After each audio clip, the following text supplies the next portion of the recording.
Good morning friends, welcome to the channels current affair junctions. आज के session में हम लोग डिस्कस करेंगे 18 जुलाई 2026 के इम्पोर्टेंट करंट अफेयर्स। लेक्चर काफ़ी इंपॉर्टेंट होगा आपके सभी एग्जाम के पॉइंट ऑफ व्यू से, तो आप इसे इन तक ज़रूर देखिएगा। और इसका जो पीडीएफ होगा वो आपको हमारे टेलीग्राम चैनल पे मिल जाएगा, जो कि डिस्क्रिप्शन बॉक्स में लिंक्ड है। तो चलिए शुरू करते हैं आज का सेशन और देखते हैं हमारा पहला क्वेश्चन। लेकिन उससे पहले हम लोग डिस्कस करेंगे प्रीवियस क्लास का क्विक रिविजन। सेमिकॉन 2.0 कितना का आउटले बजट पास हुआ है? 1.27 लाख करोड़ का। इंडिया और यूरोपियन यूनियन ने एग्रीमेंट साइन किया है एआई पे, EVS, electronic vehicles and resilient supply chain पे। 10 गीगावाट आवर का ग्रिड स्केल स्टेशनरी स्टोरेज के लिए है। कलकत्ता मेट्रो में ग्रीन एंड पर्पल लाइन्स में ऑटोमेटेड ड्राइवरलेस ट्रेन जारी किया जाएगा। एमपीएमएस आउटले कितना है? 62,500 करोड़ का, और ये मैन्युफैक्चरिंग मोबाइल के लिए है। फीफा 2026 को होस्ट कौन कर रहा है? कनाडा, मेक्सिको और यूएसए कर रहा है। टोटल 48 टीम है। 7 स्टार ट्रेन का नाम क्या है? द ओरिएंट एक्सप्रेस है। नीपू 2026 का आरओई कितना है? 12 से 16% तक। विंडफॉल टैक्स किस पे लगाया जा रहा है? डीजल और एंड एटीएफ पर लगाया जा रहा है। फीफा 2026 का फाइनल कहाँ खेला जाएगा? यूएसए में खेला जाएगा। और किसके किसके बीच? स्पेन और अर्जेंटीना के बीच। स्नेक डे कब मनाया जाता है? 16 जुलाई को। रथ यात्रा जो है पूरी उड़ीसा में सेमिकॉन मिनिस्ट्री की मिट्टी के अंदर आता है। एमपीएमएस सोर्सिंग क्या है? अप टू 1.5%, जो तब है अप टू 1.5% जब ये इंडिजीनियस सोर्स को यूज करेगा। नीपू 2026 का फॉरेक्स कितना है? INR conservation after 4 years. हर एक 4 साल पे जो भी इसका फॉरेक्स इन्वेस्टमेंट होगा उसको आईएनआर में कन्वर्ट कर दिया जाएगा। क्वेश्चन नंबर फर्स्ट देख लेते हैं आज का। Which private aerospace company in India set to launch its orbital rocket named Vikram first? तो कौन सा ऐसा प्राइवेट एरोस्पेस कंपनी है इंडिया में जो कि हाल ही में लॉन्च करने वाला है ऑर्बिटल रॉकेट जिसका नाम है विक्रम फर्स्ट? तो इसका राइट आंसर हो जाएगा option number B, Skyroot aerospace.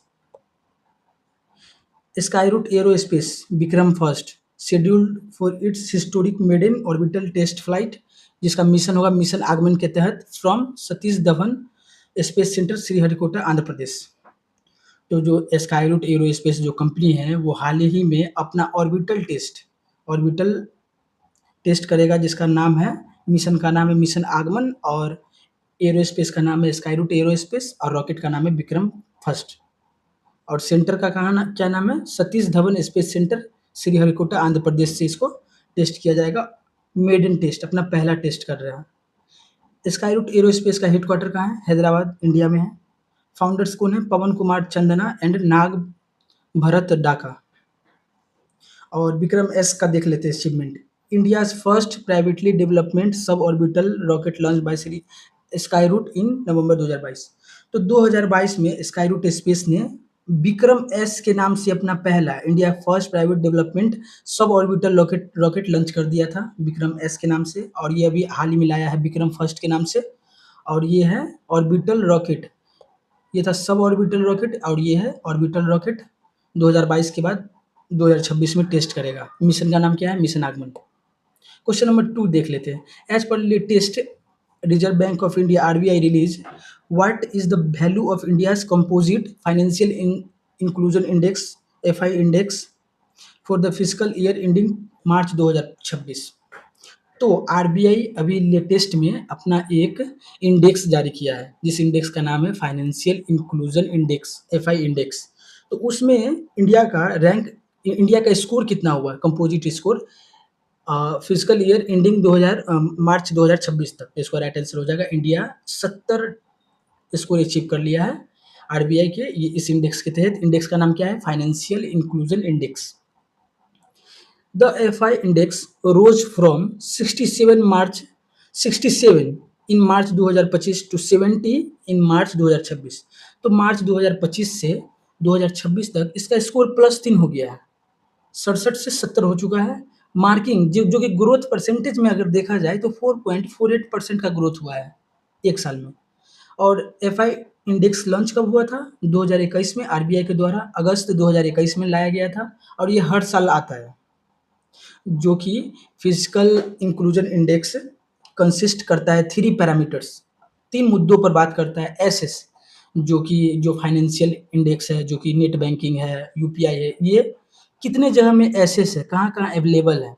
Usage है, कितने व्यक्ति इनमें एनरोल्ड है और क्वालिटी क्या है, क्वालिटी मीन्स पैसा का आदान-प्रदान कितना स्मूथली होता है। इस तीनों का फैक्टर लेकर एसेस का 35% वेटेज लेता है, यूजेज का 45% और क्वालिटी का 20%, तब जाके ये स्कोर बनता है।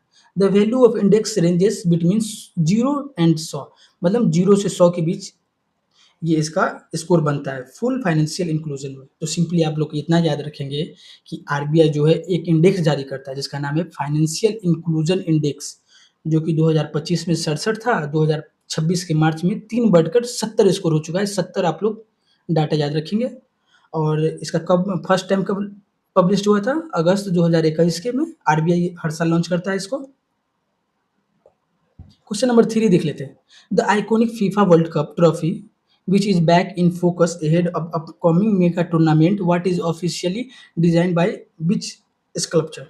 तो जो अभी फाइनल होगा, तो फाइनल में जो उसका ट्रॉफी है वो अभी हाईलाइट में है। ट्रॉफी किस डिजाइन का है, कौन सा स्कल्पचर इसको स्कल्प्टेड किया है, तो उसी में ये अपकमिंग मेगा टूर्नामेंट फाइनल से पहले the original designed by which sculpture, तो जो अभी ओरिजिनल में है वो कौन सा स्कल्पचर का नाम पूछ रहा है, मूर्तिकार जो कि डिजाइन किया है विश्व cup trophy, FIFA world cup trophy का। तो इसका राइट आंसर हो जाएगा ऑप्शन नंबर ए, सिल्वो गजानिगा। तो देखिए 1930 में जब फीफा वर्ल्ड कप आया था तो उस समय इसका नाम था जूल्स रिमिट ट्रॉफी 1930 में, और 1974 से 1971 में ये बन गया था, ये सिल्वो गरांजी का गजानी का जो 1971 में रिप्लेस कर दिया था ये जूल्स रिमिट ट्रॉफी को। लेकिन संस्करण होगा सिंस 1974, और पहले वाला जो था जूल्स रिमिट ट्रॉफी इसको एविल लाफिलियोर ने डिजाइन किया था, और अभी जो प्रेजेंट में है ये ज़्यादा इंपॉर्टेंट है जिसका नाम है सिल्वो गजानिगा। 1971 से लगातार अभी तक इन्हीं का ट्रॉफी चल रहा है। देखिए ट्रॉफी में ज़्यादा डिफरेंस नहीं है, इसमें भी ग्लोब में कुछ उठा रही है, इसमें भी देखिए सही से ग्लोब में कुछ उठा रहे हैं ग्लोब को पूरा। तो सेम मोटो दोनों का सेम है पूरा ग्लोब। और फीफा जो है 48 देश टीम पार्टिसिपेट कर रहा है, मतलब कि बहुत ज़्यादा लेवल पे फैला हुआ है, और जो रिच होगा वही फुटबॉल खेलेगा। तो फीफा का हेडक्वार्टर कहाँ होगा? जूरिच स्विट्जरलैंड में। और इस बार जो 2026 का होस्ट कौन कौन कर रहा है? यूनाइटेड नेशन, कनाडा और मेक्सिको। तो सिंपली आप लोग याद रखेंगे कि फीफा का जो अभी का प्रेजेंट ट्रॉफी है वो सिल्वो गजानिगा जी के द्वारा तैयार किया गया है, और 1971 से लगातार अभी यही है। और इससे पहले वाला जो था उसका नाम था जूल्स रिमेट ट्रॉफी, जिसको एविल लाफिलियर ने डिजाइन किया था। क्वेश्चन नंबर 4 देख लेते हैं। Serum institute of India SII has partnered with Gates Medical Research Institutes Gates MRI to manufacture which clinical stage tuberculosis vaccine candidate? तो हाल ही में SII serum institute of India and Gates medical research institution दोनों partnership करके एक tuberculosis के लिए vaccine बनाया है। ट्यूबरकुलोसिस के लिए थर्ड स्टेज का वैक्सीन है, ये थर्ड स्टेज का वैक्सीन बनाया है। उस वैक्सीन का नाम क्या है ट्यूबरकुलोसिस के लिए, टीबी के लिए? तो इसका राइट आंसर हो जाएगा ऑप्शन नंबर बी, M72/AS01E। तो आप लोग ध्यान में रखेंगे SII serum institute of India and Gates MRI दोनों एग्रीमेंट किया है, लार्ज स्केल पे मैन्युफैक्चरिंग करेगा।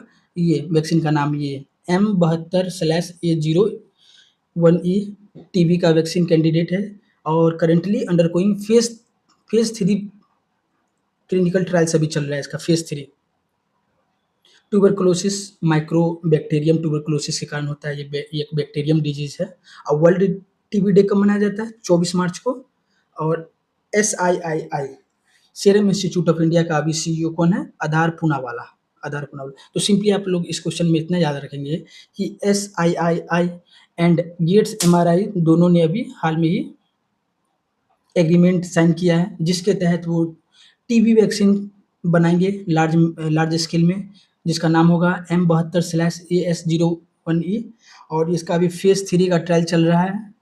और टीबी किसके कारण होता है? Mycobacterium tuberculosis. World TB day 24 मार्च याद रखेंगे। और SII के अभी CEO कौन है? आधार पूनावाला है। Question number 5th, the state assembly of Karnataka pass the Karnataka apartment bill 2025। What is the primary purpose of this bill? तो अभी कर्नाटक जो राज्य है वहाँ पे एक अभी उनके विधानसभा में एक अपार्टमेंट बिल पास हुआ है, वही फ्लैट बिल्डिंग से रिलेटेड है अपार्टमेंट। तो वही बिल्डिंग अपार्टमेंट बिल पास हुआ है, तो उसका प्राइमरी पर्पज क्या है? तो इसका राइट आंसर हो जाएगा option number B, defining common ownership rights and redevelopment rules. तो जो भी पुराना पुराना खंडर के जैसा जो घर है, जो बिल्डिंग है, उसको उसके ऑनर को पता लगाया जाएगा, डिफाइनिंग कॉमन ओनर्स, उसके ऑनर कौन कौन है, और उनके राइट एंड रीडेवलपमेंट का कार्य जारी किया गया है। अब मार्केट में पूरा शहर डेवलपमेंट है और यहाँ का आदमी का जमीन है जो विवाद में फंसा हुआ है और एकदम मार्केट का लुक खराब कर रहा है, तो कर्नाटक सरकार ने उसको डिफाइन करेगा, उसके ऑनर को उसके राइट को दिलाएगा और रीडेवलपमेंट करवाएगा। सिंपल इस रूल इस अमेंडमेंट बिल का यही है। देख लेते हैं ये, this landmark bill address issue of common ownership. जो भी भैयारी में बटा हुआ है जमीन, उसका डेवलपमेंट रुका हुआ है, तो उसके तहत ये काम करेगा। रीडेवलपमेंट परमिशंस दिलाएगा ओल्ड अपार्टमेंट्स को, इस्टेब्लिश ए क्लियर लीगल स्ट्रक्चर दिलाएगा housing society in Karnataka. Karnataka ये इनिशिएटिव बिल पास किया है, कर्नाटका ने अपनी विधानसभा में बिल ऑफ अपार्टमेंट पास किया है, defining common ownership rights and redevelopment. Karnataka का कैपिटल बेंगलुरु है।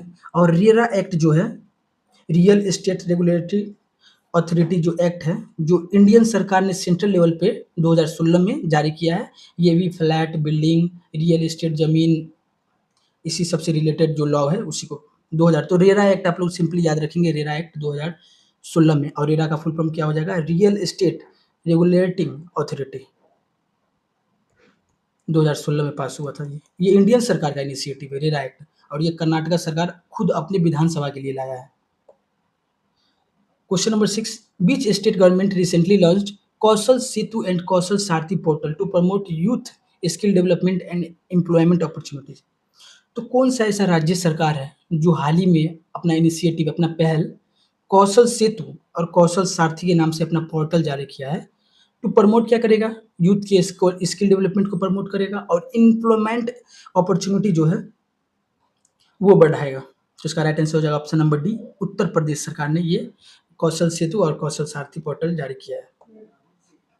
Uttar Pradesh government introduce these portals, दो पोर्टल है, कौशल सारथी और कौशल युवा, जो कि bridge the gap between youth and employment. Youth और एम्प्लॉयमेंट के बीच में जो गैप है उसको कम करेगा, providing structure skill training provide करेगा, real time job linkage provide करेगा। यूपी का गवर्नर आज आनंदीबेन पटेल है। Important national park in UP देख लेते हैं, दुधवा नेशनल पार्क यूपी में। तो यूपी में जितना डेवलपमेंट है उतना ही अभी मवेशी भी है, उतना ही गाँव भी है, तो उसके कारण यूपी में दूध का भी प्रोडक्शन उतना ही होता है। और वैसे भी यूपी में अभी सबसे ज़्यादा, इंडिया में सबसे ज़्यादा मिल्क का प्रोडक्शन यूपी में ही होता है, तो इसलिए दुधवा नेशनल पार्क यूपी में हो जाएगा। Question number 7, the central government is planning to introduce a bill to make insult to which national symbol songs punishable by law. तो सेंट्रल गवर्नमेंट अभी हाल ही में योजना बना रही है एक बिल पास करने का, जिसके तहत कौन सा ऐसा नेशनल सिंबल या सॉन्ग है अगर उसको इंसल्ट किया जाए तो पनिशेबल माना जाएगा।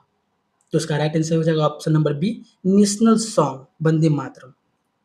नेशनल फ्लैग और नेशनल एंथम जनगण मन को पहले ही पनिशेबल लॉ के अंतर्गत रखा गया है 1971 के तहत, लेकिन हाल ही में नेशनल सॉन्ग वंदे मातरम को भी ऐड कर दिया गया है। अब इसका भी अपमान कोई करेगा तो पनिशेबल माना जाएगा। The bills aims to elevate the legal protection, जो लीगल प्रोटेक्शन है उसको एलिवेट करेगा, बढ़ावा देगा। टू द नेशनल सॉन्ग, जो हमारा नेशनल सॉन्ग है Vande Mataram, aligning its protection standards with the prevention of insult of national honour act 1971। National honour act 1971 के एक्ट के तहत इसको भी अब शामिल कर दिया गया। अगर कोई बंदा वंदे मातरम जो हमारा गीत है उसको अगर इंसल्ट करता है तो वो पनिशेबल है, उस पर कार्रवाई दर्ज किया जाएगा। राइटर ऑफ वंदे मातरम के कौन है?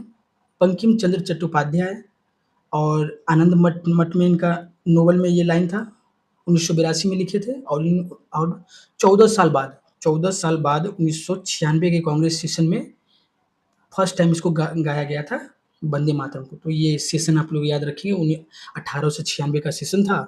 और आनंद मठ जो नोवेल है वो 1882 में आया था। लिखा किनके द्वारा गया था? बंकिम चंद्र चट्टोपाध्याय। तो सिंपल आप लोग इतना याद रखेंगे कि वंदे मातरम जो हमारा गीत है, उसको नेशनल ऑनर एक्ट 1971 के तरफ प्रोटेक्शन मिल गया है। Question number 8, which of the following cities is hosting India's navy multinational maritime drill operation southern readiness 26 तो कौन सा ऐसा शहर है इंडिया का जो कि होस्ट कर रहा है Indian navy multinational maritime drill, जिसका नाम क्या है, ऑपरेशन का नाम है ऑपरेशन साउदर्न रेडीनेस 26 तो इसका राइट आंसर हो जाएगा option number C, Kochi. The Indian navy southern naval command Kochi जो है वो होस्ट कर रहा है multinational drill to build interoperability maritime safety and counter piracy capability in ocean Indian ocean region. तो हमारा जो इंडियन ओशियन रीजन जो है उसमें मेरीटाइम सेफ्टी को बढ़ावा करेगा, काउंटर पायरेसी जो समुद्री डाकू रहता है उसको काउंटर करेगा। इसके तहत Indian navy southern naval command Kochi ने ऑपरेशन जारी किया है। ऑपरेशन का नाम क्या है, operation southern readiness 26-2। Chief of naval staff देख लेते हैं, दिनेश कुमार त्रिपाठी प्रेजेंट में है। इंडियन नेवी डे कब मनाया जाता है, दिसंबर 4 को। और अभी हम लोग देखे थे वर्ल्ड टीबी डे कब मनाया जाता है, 24 मार्च, वर्ल्ड टीबी डे।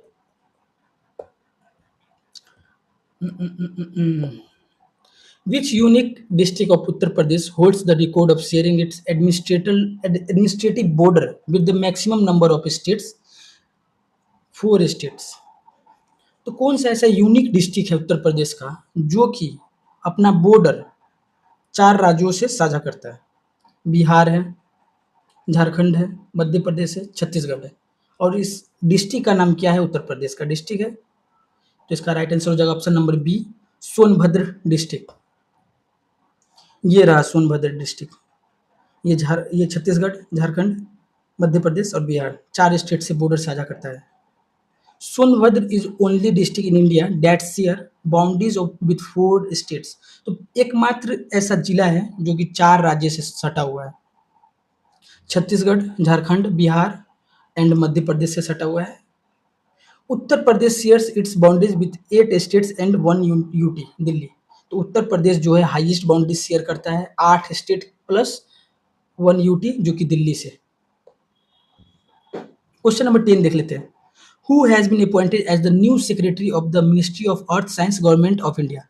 तो हाल ही में ministry of earth science government of India का न्यू सेक्रेटरी किसे नियुक्त किया गया? तो इसका राइट आंसर हो जाएगा, ये शख्स है डॉक्टर श्रीनिवास कुमार तुमल्ला।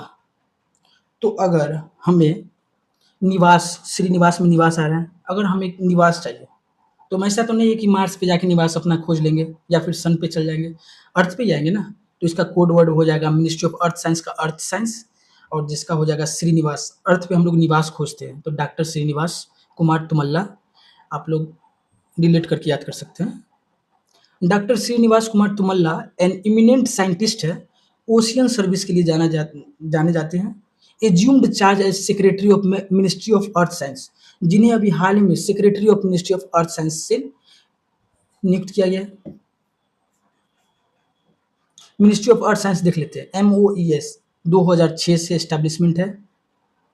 और अभी हम लोग इंडियन नेवी डे देखे थे, 4 दिसंबर को मनाया जाता है हर साल। It includes department like the Indian meteorological department and INCOIS, और इसके अंदर 2 डिपार्टमेंट भी आते हैं। MOES ministry of earth science के अंदर 2 डिपार्टमेंट आता है, एक आता है IMD इंडिया मेट्रोलॉजिकल डिपार्टमेंट, और एक आता है INCOIS। और इसका एस्टैब्लिशमेंट कब हुआ था मिनिस्ट्री ऑफ अर्थ साइंस का? 2006 में। और हाल ही में इसे सेक्रेटरी किसे नियुक्त किया गया है मिनिस्ट्री ऑफ अर्थ साइंस का सेक्रेटरी? तो doctor Srinivas Kumar Tumalla. Question number 11 देख लेते हैं। The Indian navy is set to commission its second Mahe class anti submarine warfare shallow watercraft ASWSWC, उसका नाम क्या है? तो इंडियन नेवी अभी हाल में ही अपना दूसरा माही क्लास का दूसरा anti submarine warfare shallow watercraft शामिल करने वाला है, उसका नाम क्या है? तो माही क्लास का है, सेकेंड माही क्लास का। इसका राइट आंसर हो जाएगा option number B, INS Malvan. INS Malvan जो है, जो कि बिल्ड किसके द्वारा किया गया है? कोचिन शिपयार्ड लिमिटेड के द्वारा बिल्ड किया गया है विथ ओवर 80% इंजीनियर्स कंपोनेंट्स, जिसका 80% जो है इंडिया में स्वयं निर्मित है। इंडिया में is designed for anti submarine operation is shallow water को कोस्टल वाटर्स। और डिजाइन किसके लिए किया गया है? एंटी सबमरीन ऑपरेशन के लिए शैलो कोस्टल वाटर्स में। मैन्युफैक्चरिंग देख लेते हैं। कोचिन शिपयार्ड लिमिटेड है, लोकेटेड है कोची केरला में। और क्लास का नेम से कहाँ है? माहे class ships, named after historical port strategic importance, जिसका नाम ऐतिहासिक पोर्ट्स के महत्व पर रखा गया है, माहे क्लास। तो आप लोग सिंपल याद रखेंगे माहे क्लास का सेकेंड जो है अभी एंटी सबमरीन ऑपरेशन, तो वो कोची शिपयार्ड बिल्ड में लाया गया है। इंडियन नेवी अपने बेड़े में शामिल किया है। क्वेश्चन नंबर 12 देख लेते हैं। World day of international justice observed globally on which day to recognise system of international criminal justice. तो simple world day of international justice कब मनाया जाता है? तो इसका राइट आंसर हो जाएगा ऑप्शन नंबर बी, 17 जुलाई। तो 17 में क्या आ रहा है? साथ रहो, साथ रहो, साथ रहो, साथ रहो। अगर साथ नहीं रहोगे तो ये इनजस्टिस हो जाएगा। तो हमें तो जस्टिस चाहिए, तो 17, तो साथ रहो, 17 जुलाई से justice day, world day of international justice आप लोग रिलेट करके याद कर सकते हैं।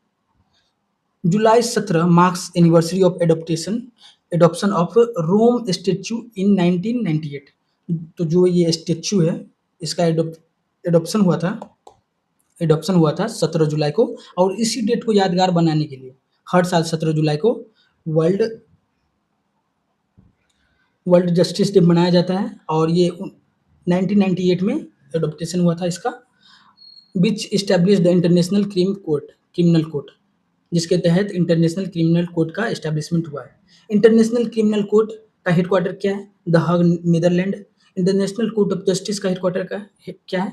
The Hague, Netherlands. दोनों का नीदरलैंड ही है। तो आप लोग सिंपल याद रखेंगे, क्रिमिनल से रिलेटेड, जस्टिस से रिलेटेड जितना का भी हेडक्वार्टर होगा वो हग, नीदरलैंड में होगा, जो कि प्रिंसिपल ऑर्गन है यूएन का, यूनाइटेड नेशन का। क्वेश्चन नंबर 13 देख लेते हैं। India's first hydrogen fuel cell powered passenger train is scheduled to run on which of the following routes. तो इंडिया का पहला hydrogen fuel cell powered, hydrogen से चलने वाली पैसेंजर ट्रेन शेड्यूल्ड कर रहा है, रन करेगा बीच ऑफ द फॉलोइंग, कौन से रूट्स में रन करेगा? तो इसका राइट आंसर हो जाएगा option number A, Jind Sonipat root. जिंद से लेकर सोनीपत रूट हरियाणा में रन कराया जाएगा। इंडिया का फर्स्ट हाइड्रोजन फ्यूल पावर्ड है Jind Sonipat route, as part of green hydrogen mission का पार्ट है ये। Indian railway is launching first trial of hydrogen power train. Indian railway जो है, भारत रेलवे सरकार जो है वो अपना पहला ट्रायल ला रहा है हाइड्रोजन पावर ट्रेन का, जो कि 89 किलोमीटर है। फर्स्ट रूट कहाँ से कहाँ तक है? जिंद से सोनीपत, सेक्शन ये हरियाणा। तो आप लोग इतना याद रखेंगे, हरियाणा में जिंद से सोनीपत जो रूट है उनमें 89 किलोमीटर का है। उसमें पहला हाइड्रोजन पावर ट्रेन चलाया जाएगा, शेड्यूल किया गया है। ग्रीन हाउस गैस इमिशन देख लेते हैं। जीरो, पॉल्यूशन जीरो है। Only water vapours and heat release होता है इससे एज अ बाई प्रोडक्ट में। फर्स्ट हाइड्रोजन ट्रेन कब चलाया गया था? जर्मनी में चलाया गया था 2022 में। दुनिया का पहला हाइड्रोजन ट्रेन जर्मनी 2022, याद रखेंगे। The Indian Navy recently received another multi-role MH-60R Seahawk helicopter at Kochi, taking its total active fleet count to 21 हो चुका है। From which of the following countries India has procured these helicopters? तो simple, Indian navy जो भी हाल ही में receive किया है एक हेलीकॉप्टर जिसका नाम है multi role MH-60R Seahawk helicopter, Kochi में रिलेट किया गया, कोची केरल में, जो कि टोटल एक्टिव फ्लीट में अब 21वां शामिल हो गया है। 21 नंबर का हेलीकॉप्टर शामिल हो चुका है कोची में। और ये किस कंट्री से इंडिया खरीदा है? तो इसका राइट आंसर हो जाएगा option number C, United States. और सिंपल आप लोग हेलीकॉप्टर का नाम याद रखेंगे MH-60R। सिंपल ये डाटा याद रखेंगे, MH-60R यूनाइटेड स्टेट्स का हेलीकॉप्टर है और भारत सरकार इस खरीदा है। संक्षिप्त विवरण। भारतीय नौसेना ने अपनी पनडुब्बी, रोधी और समुद्री हवाई क्षमताओं को मजबूत करने के लिए अमेरिका की लॉकहीड मार्टिन कंपनी से $2.6 बिलियन के सौदे के तहत कुल 24 हेलीकॉप्टर ऑर्डर किए थे, जिसका 21 नंबर मिल गया है, जो कि कोची में डिलीवर हो चुका है। इन हेलीकॉप्टर्स को भारतीय नौसेना ने INAS 334 स्क्वाड्रॉन आईएनएस गुरूर कोची में शामिल किया है। तो कोची में आईएनएस गुरूर कोची का INAS 334 स्क्वाड्रॉन में शामिल किया गया है इस 21 हेलीकॉप्टर को। अभी 3 हेलीकॉप्टर आना बाकी है। रोल देख लेते हैं। ये helicopter anti submarine warfare, anti submarine जो पानी के अंदर है उसको मार गिराएगा। एंटी सरफेस वारफेयर जो सरफेस पे है जो पनडुब्बी उसको भी मार गिराएगा। एंड सर्च एंड रेस्क्यू, अगर कोई दुर्घटना में अगर आम पब्लिक सिटीजन डूब जाते हैं तो उसको भी खोजेगा, सर्च एंड रेस्क्यू करेगा। तो आप लोग सिंपल याद रखेंगे, यूएसए से खरीदा है 24 हेलीकॉप्टर और कितना में, $2.6 बिलियन में। और हेलीकॉप्टर का नाम क्या है, MH-60R। और इसे कहाँ शामिल किया गया है, तो INS गुरूर कोची में। क्वेश्चन नंबर 15 और ये हमारा आज का लास्ट क्वेश्चन होगा। इन जुलाई 2026 इंडिया हो officially launched it's campaign for a non permanent seat in United states security council for which of the following terms. तो जुलाई 2026 में इंडिया ऑफिशियली लॉन्च किया एक कैंपेन जिसके तहत India non permanent seat UNSC का चाहता है। कौन सा फॉलोइंग टर्म के लिए, तो इसका राइट आंसर हो जाएगा option number B, 28-29 term UNSC का टर्म के लिए इंडिया अभी कैंपेन जारी किया है। विदेशी मंत्री डॉक्टर एस जयशंकर ने न्यूयॉर्क में संयुक्त राष्ट्रीय मुख्यालयों में शांति थीम क्या है, शांति थीम के तहत सुरक्षा परिषद में भारत की अस्थायी नॉन परमानेंट मेंबर में 28-29 के लिए वैश्विक स्तर पर अभियान की शुरुआत की है। शांति का पूर्ण रूप क्या हो जाएगा, शांति का फुल फॉर्म हो जाएगा securing holistics advancement through norms trust and integrity. तो शांति एक थीम है जिसके तहत डॉक्टर जयशंकर अभी अमेरिका में न्यूयॉर्क में एक ये पहल लाए हैं, कैंपेन जारी किए जिसके तहत इंडिया अपना नॉन परमानेंट जो मेंबर है UNSC का वो चाहते हैं बरकरार रहें 28-29 टर्म के लिए। UNSC का स्ट्रक्चर देख लेते हैं। संयुक्त राष्ट्रीय सुरक्षा परिषद में कुल 15 सदस्य होते हैं जिसका 5 अस्थायी सदस्य है। इंडिया अस्थायी में नहीं है, तो 10 जो है नॉन परमानेंट मेंबर है। इंडिया चाहता है उसका टर्म 28-29 वाला नॉन परमानेंट में कम से कम बना रहे। नॉन परमानेंट मेंबर्स गैर अस्थायी सदस्यों को संयुक्त राष्ट्रीय महासभा द्वारा 2 साल का कार्यकाल के लिए चुना जाता है। और ये 2028-29 2 साल के लिए भारत चाहता है कि उसको चुना जाए। और भारत इसके लिए कैंपेन जारी किया है और उसका थीम क्या है, शांति थीम है, securing holistic advancement through norms trust and integrity. India का हिस्ट्री देख लेते हैं। इंडिया अब तक कुल 8 बार, आखिरी बार 21-22 में रहा है नॉन परमानेंट मेंबर, और कुल 8 बार। क्विक रिवीजन देख लेते हैं। विक्रम फर्स्ट स्काई रॉकेट जो है स्काई रूट एरोस्पेस से है और लंच कहाँ और फर्स्ट फ्लाइट टेस्ट इसका होगा श्रीहरिकोटा धवन स्पेस सेंटर से। FI इंडेक्स देख लेते हैं। RBI हर साल जारी करता है जिसका इस बार का स्कोर कितना है, 70 फीफा ट्रॉफी में। सिल्वो गजानिया जो है स्कल्पचर है 1971 में, अभी का परमानेंट स्ट्रक्चर इन्हीं का दिया हुआ है, याद रखेंगे इनका नाम। TB vaccine serum institute partnership Gates MRI दोनों मिलकर एक वैक्सीन बनाया जिसका नाम है M72 AS0 first. Apartment Karnataka जारी किया है। यूपी स्किल पोर्टल्स कौशल सेतु और कौशल सारथी। वंदे मातरम जो भी अब मेक इंसल्ट्स सॉन्ग पनिशेबल हो जाएगा अब। और नेशनल ऑनर एक्ट 1971 के तहत, ये याद रखिएगा। Operation southern readiness multinational level readiness Kochi Sonbhadra district 4 state से सटा हुआ है। MOES का सेक्रेटरी की नियुक्त किया गया है अर्थ साइंस का Srinivas Kumar तुमल्ला। INS Malvan second Mahe class का है, शामिल किया गया कोचिन शिपयार्ड में। इंटरनेशनल जस्टिस डे 17 जुलाई रोम स्टैच्यू को अपनाया था। हाइड्रोजन ट्रेन सोनीपत से रूट है, 89 किलोमीटर का है ये। UNSC campaign 28-29 term. और सीवॉक हेलीकॉप्टर जो है USA से लिया है, 21वां हेलीकॉप्टर आ गया है 24 में से। MS-60R हेलीकॉप्टर का नाम है US। Question of the day देख लेते हैं। Who has been appointed as new secretary minister of earth science government of India. तो किसी अभी हाल ही में नियुक्त किया गया है secretary as a secretary of ministry of earth science and government of India. तो इसका आंसर आप लोग कमेंट बॉक्स में लिखेंगे। Thanks for the watching, please like and subscribe for the next update. Thank you.